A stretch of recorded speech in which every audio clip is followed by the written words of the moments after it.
Impact by Profession: The Human-AI Collaboration Model. Hey everyone, welcome back. Let's start with the question that's probably already in your head. Is AI going to take my job? It's one of the most searched questions on the internet right now. And honestly, the coverage around it is all over the place, from AI will replace everyone to don't worry, it's just a tool. Neither extreme is particularly useful. Today we're going to cut through the noise with something more valuable. A clear framework for understanding which jobs and tasks are most exposed to AI automation, which are most resilient, and, most importantly, what the future of humans working alongside AI actually looks like in practice. By the end of this, you'll have a much more precise map of the landscape than most people have.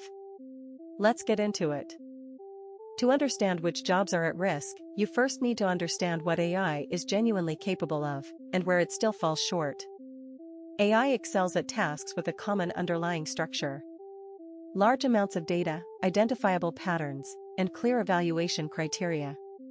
Concretely, generating, summarizing, and translating text, classifying and recognizing images, handling routine inquiries, aggregating and analyzing data, writing and completing code.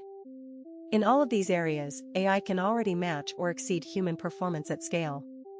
The key advantages aren't just accuracy, they're speed and scale. A task that takes a human analyst 3 hours can be completed by an AI in 30 seconds. A system that handles 10 customer inquiries a day can handle 10 million. AI doesn't get tired. It doesn't have bad days. It doesn't need lunch. AI also has a memory advantage that's genuinely hard to overstate. A large language model has processed more text than any human could read in 1,000 lifetimes. The ability to instantly draw on that breadth of knowledge is a structural advantage in any knowledge work domain. Where AI struggles: situations requiring judgment without clear rules, tasks involving physical dexterity in unpredictable environments, work requiring genuine emotional presence and connection, and generating truly novel solutions to problems that don't resemble anything in the training data. Keep those 4 limitations in mind, they're the foundation of the rest of this video. Research from McKinsey, Oxford University, and the World Economic Forum consistently identifies a shared characteristic in jobs with high automation exposure. They are dominated by structured, rule-based tasks with predictable inputs and outputs. The first high-exposure category is data processing and administrative work. Bookkeeping, data entry, document generation, first-tier customer service responses, these are already being significantly automated. This doesn't mean everyone in these roles loses their job tomorrow. It means the number of people needed for a given volume of work shrinks, and the nature of the remaining roles shifts toward exception handling and judgment. The second category is content production support. Drafting routine reports and articles, basic translation, managing standard social media posting schedules, AI is rapidly taking on these tasks. The shift isn't AI replaces the content team. It's one person with AI can now do what 5 people did before. The third high-exposure category is foundational legal and financial research. Case law search and summarization, preliminary financial statement analysis, drafting standard contracts, these tasks, previously handled by junior associates and analysts, are being absorbed by LLM-based systems. The impact on entry-level positions in law and finance is significant and already underway. Here's the critical nuance. It's rarely the entire job that gets automated. It's specific tasks within a job. A lawyer's job isn't disappearing, but 30 to 50% of the tasks a lawyer used to do may be handled by AI within the next decade. The job survives, the skill mix changes dramatically. Now the other side of the coin. Which jobs are most resilient to automation, and why? The most durable category is high-touch human care. Nurses, caregivers, counselors, social workers, roles where the human presence itself is part of the service. An AI can generate compassionate words. It cannot hold someone's hand. It cannot sit with a person in crisis and offer genuine presence. In an increasingly automated world, the irreplaceable value of human connection becomes, paradoxically, more economically valuable, not less. The second resilient category is skilled trades requiring physical judgment in variable environments. Plumbers, electricians, carpenters, surgeons, these roles demand real-time decision-making in unpredictable physical settings. Robotics is advancing, but adapting to the infinite variety of real-world environments remains a hard problem. A plumber who encounters an unexpected pipe configuration in a century-old building exercises a kind of embodied judgment that current AI cannot replicate. The third category is strategic leadership and organizational judgment. Setting direction under uncertainty, building and motivating teams, navigating complex negotiations, making decisions where the inputs are ambiguous and the stakes are high. AI can be a powerful input into these processes, but the final accountability belongs to a human.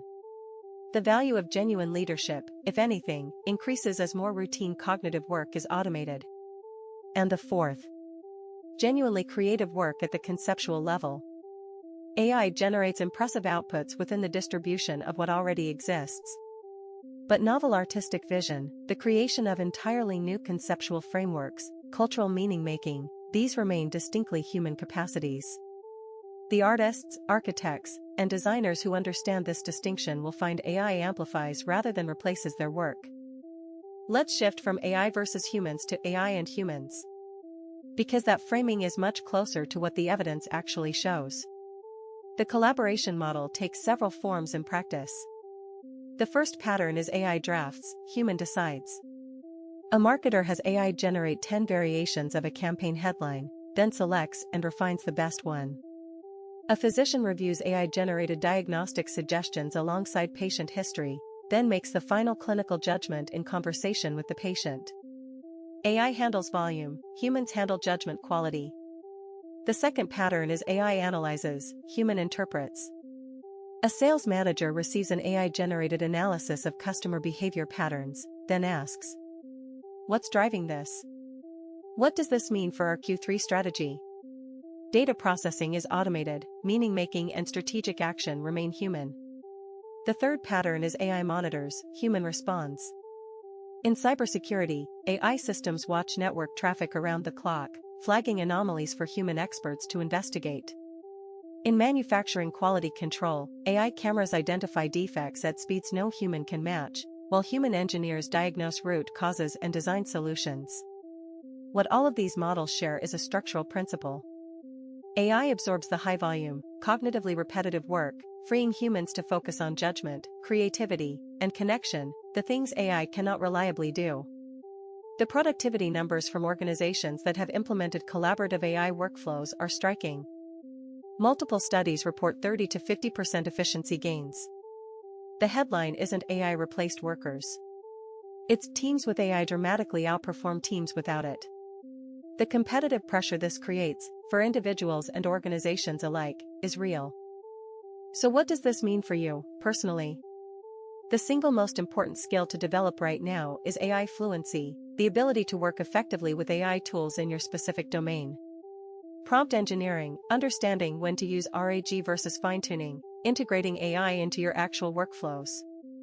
This is becoming as fundamental as knowing how to use spreadsheets. The gap between people who have this skill and people who don't is widening fast. Second, double down on the things AI is bad at. Complex interpersonal communication. Ethical judgment in ambiguous situations. Creative problem solving that requires genuinely novel approaches. Cross-domain synthesis, connecting ideas across fields in ways that generate new insight. These skills become relatively scarcer, and therefore more valuable, as AI handles more of the routine cognitive work. Third, combine domain expertise with AI capability. Medicine plus AI. Law plus AI. Education plus AI. Engineering plus AI. The most valuable professionals in the next decade won't be pure domain experts who ignore AI, or pure AI specialists who lack domain depth. They'll be people who understand both. The T-shaped professional, deep in a domain, broad in AI capability, is the target profile. And finally, treat adaptability as a core competency. The specific skills that are most valuable today will shift. The ability to learn new tools, update your mental models, and reposition your expertise as the landscape changes, that's the meta skill that cuts across everything. Let's bring it together. AI will change how most jobs are done. Not by eliminating them wholesale, but by transforming the mix of tasks they involve and redefining what humans need to contribute. The jobs most exposed have one thing in common. They're defined by structured, repetitive cognitive tasks. The jobs most resilient have one thing in common. They require human presence, physical judgment in variable environments, or creative and strategic thinking that AI can support but not replace. And the most important insight. This isn't a static picture. It's a moving landscape, and the people who navigate it successfully will be the ones who engage with it actively, learning, adapting, and combining human strengths with AI capabilities. The question isn't whether AI will change your field. It will. The question is whether you'll be someone who shapes that change, or someone it happens to. If you found this video useful, a subscribe and a like really helps. Thanks for watching, see you next time. Thank you so much for watching until the end. If you have any questions or comments, feel free to leave them below. We're also looking for topics you'd like us to cover next, so let us know. Don't forget to subscribe and hit the like button if you enjoyed this video. Don't miss the next episode.